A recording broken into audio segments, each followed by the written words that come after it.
दोस्तों नमस्कार, मैं जगन्नाथ गौतम, सियासत हिंदुस्तान यूट्यूब मंच पर आपका स्वागत है। दोस्तों, आज मैं जो आपके सामने मुद्दा रखने जा रहा हूँ वो ये है कि अभिजीत दीपके और उनकी कोर टीम के सदस्य आखिर वो कौन युवा हैं, उनका बैकग्राउंड क्या है, वो कहाँ के रहने वाले हैं, उनकी शिक्षा दीक्षा क्या है कि जिन्होंने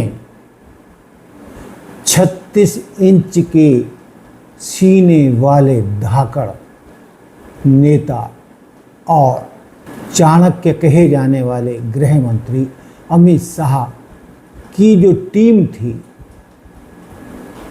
अपने गांधीवादी तरीके से घुटने पर ला खड़ा किया और उन्होंने वो करिश्मा कर दिखाया जो विपक्षी दल भी नहीं कर सके। दोस्तों, आप ये मान के चलिए कि जो अभिजीत दीपके की कोर टीम के सदस्य हैं वो इतने विद्वान और उच्च शिक्षित हैं कि जो 56 इंच के सीने वाले नरेंद्र मोदी जी की टीम है, उनकी टीम में भी इतने सुशिक्षित, विद्वान और इतने पढ़े लिखे कि शायद 56 इंच के सीने वाले नरेंद्र मोदी जी की टीम में भी ऐसे विद्वान मंत्री भी नहीं होंगे, ऐसा मेरा मानना है।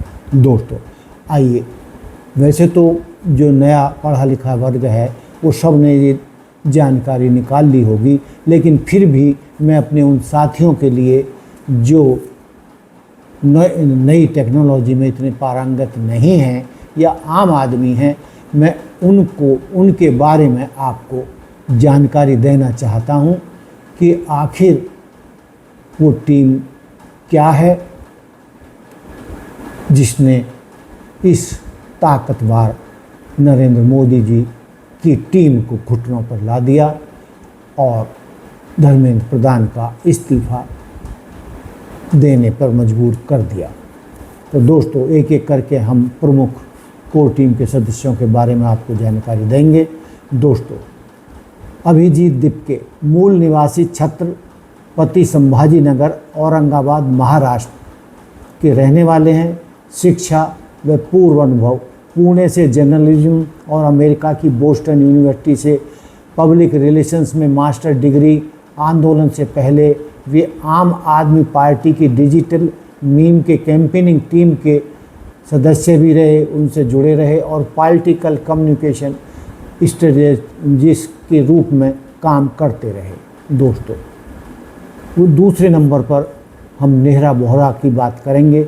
दोस्तों, वही नेहरा बोहरा जो धर्मेंद्र प्रधान का इस्तीफा लेने के लिए 23 दिन तक जंतर मंतर पर भूखी प्यासी भूख हड़ताल करती रही। दोस्तों, नेहा बोहरा शिक्षा व पृष्ठभूमि: नेहा बोहरा जवाहरलाल नेहरू यूनिवर्सिटी के school of arts and aesthetics की रिसर्च स्कॉलर पीएचडी हैं।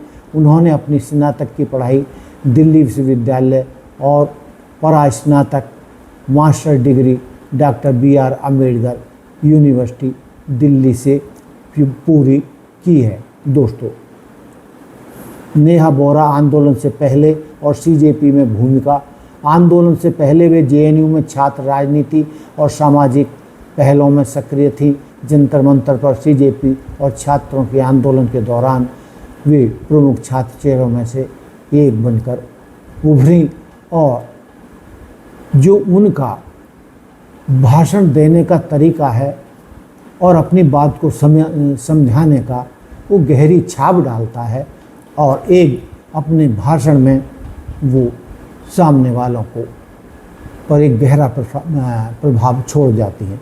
दोस्तों, आशुतोष रांका मूल निवास व शिक्षा: आशुतोष IIT कानपुर से ग्रेजुएट हैं और उन्होंने दुनिया के नामी संस्थान London school of economics LSE से उच्च शिक्षा प्राप्त की है।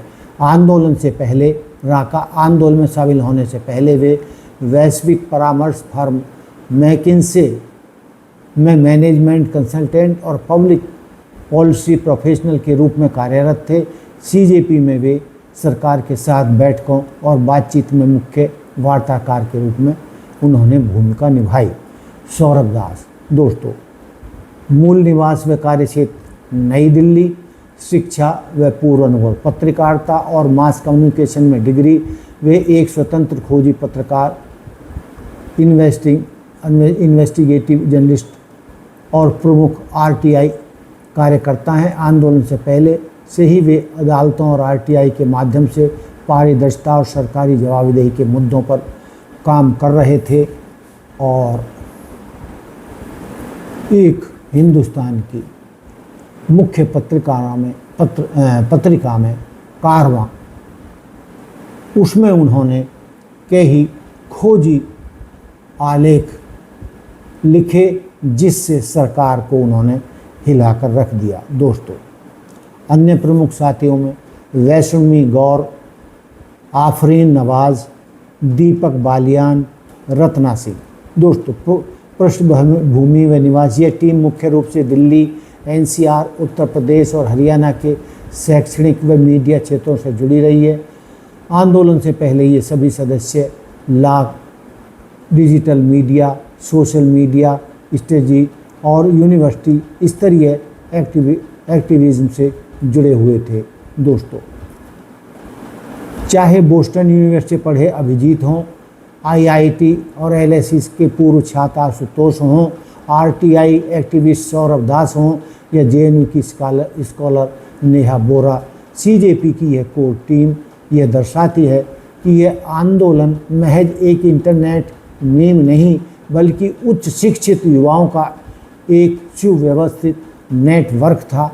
राजनीति और समाज से जुड़े ऐसी हेल्थ डेप्थ एनालिसिस देखने के लिए जुड़े रहिए सियासत हिंदुस्तान के साथ। दोस्तों, आपको ये तो स्वीकार करना होगा कि जो मोदी सरकार को अच्छे नहीं हिला पाए वो काम इन युवाओं की टीम ने कर दिया। दोस्तों,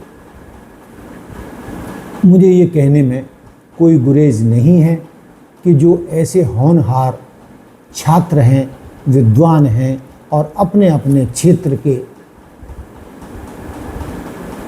टॉप स्कॉलर हैं, उन्हीं की बुद्धि के सामने अनपढ़ों की जो जमात इकट्ठी हो रही थी, उन्होंने ये बता दिया कि जो प्रधानमंत्री या उनकी टीम के कई ऐसे सदस्य जिनकी क्वालिफ़िकेशन ऐसी नहीं है कि देश की बागडोर उनके हाथ में दी जाए, इसी के चलते दोस्तों ऐसे अनपढ़ नेताओं की उन्होंने धुर उड़ा कर रख दी और उनको घुटनों पर ला दिया तथा उनके एक मंत्री को इस्तीफा देने के लिए मजबूर कर दिया।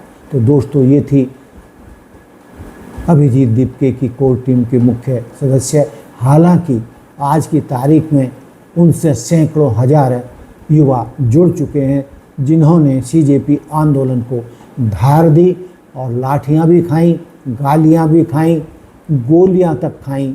दोस्तों, इस टीम को मेरा सैल्यूट है और देश के लाखों करोड़ों लोग इस टीम को साधुवाद दे रहे हैं कि उन्होंने जिद्दी नरेंद्र मोदी जी की टीम को घुटनों पर ला दिया। और दोस्तों, बात अभी यहीं ख़त्म नहीं हुई है। माना यह जा रहा है कि यदि जो शिक्षा में सुधार का वादा सरकार ने किया है और जो घपलेबाजी शिक्षा क्षेत्र में चल रही है, नीट के एग्ज़ाम बार प्रश्न पत्र उनके लीक हो रहे हैं और लाखों बच्चों की जो पढ़ाई है, मेहनत है, वो हर बार बेकार चली जाती है, जिसमें 21 से ज़्यादा छात्र इससे परेशान होकर अपनी घरेलू स्थिति को देखते हुए गरीब होने की बैकग्राउंड के चलते फांसी लगाकर अपनी जान दे चुके हैं। यदि इसका स्थायी समाधान नहीं निकला तो ये जो अभिजीत दीपके की कोर टीम है, विद्वान टीम है, पूरा देश इनकी ओर आशाओं की निगाहों से देख रहा है और ये भी मानना है कि ये टीम देश की राजनीति की शक्ल बदल सकती है। लेकिन दोस्तों, जहां सरकार ने इनके सामने घुटने तो डाले, धर्मेंद्र प्रधान ने इस्तीफा तो दिया, लेकिन जिस तरीके से अब ये क्रूअल्टी इनके साथ दिखा रहे हैं, उनकी सारी बैकग्राउंड खंगाली जा रही है। खबर तो ये भी आई थी कि अभिजीत दीपके के यहाँ छापा मारा गया है और उनकी कुंडली खंगाली जा रही है कि उनका पैसा, उनके पास इतना पैसा कहाँ से आया कि वो अमेरिका जाकर पढ़ने गए। दोस्तों, अब भारत सरकार को ये खटक रहा है कि एक दलित समाज का युवक अभिजीत दीपके इतना विद्वान कैसे हो गया और उसके पास इतना पैसा कहाँ से आया कि वो अमेरिका पढ़ने चला गया दलित होते हुए। तो ये बहुत सारी ऐसी बातें हैं जिसको ये टीम संज्ञान में ले रही है और पूरा देश भी इस टीम की तरफ टकटकी लगाए हुए बैठा है कि जो 12 साल में प्रधानमंत्री नरेंद्र मोदी और उनके चाणक्य नहीं कर पाए, तो वो ये टीम, युवा टीम देश में कुछ बदलाव लाएगी। और दोस्तों, मेरा तो ये मानना है कि ऐसे युवा, होनहार, शिक्षित, योग्य युवा यदि सरकार में हों, इन जैसे युवाओं के हाथों में सरकार हो, तो सरकार से भ्रष्टाचार, अव्यवस्था और जो भी कमियां आपको नज़र आती हैं वो दूर हो जाएं और सचमुच में देश में राम राज्य आ जाए, जिसका झूठा प्रचार नरेंद्र मोदी जी की टीम करती है। तो दोस्तों, ये था मेरा आज का मुद्दा कि जो CJP टीम से जुड़े हुए युवा थे वो कौन थे, क्या थे, आखिर उनमें इतनी शक्ति कहाँ से आई। दोस्तों, वो शक्ति तो उन्हें शिक्षा से ही आई, बाबा साहब अम्बेडकर के मूल मंत्र से ही आई कि शिक्षक बनो, संघर्ष करो। और शिक्षा शेरनी का दूध है और इन युवकों ने दिखा दिया कि उस शेरनी के दम पर इन्होंने अनपढ़ नेताओं की टीम को धूल चटा दी। तो दोस्तों, ये था मेरा आज का मुद्दा। आपको कैसा लगा?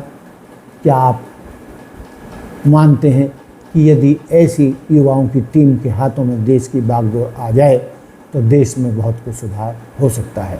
तो दोस्तों, देखते रहिए सियासत हिंदुस्तान।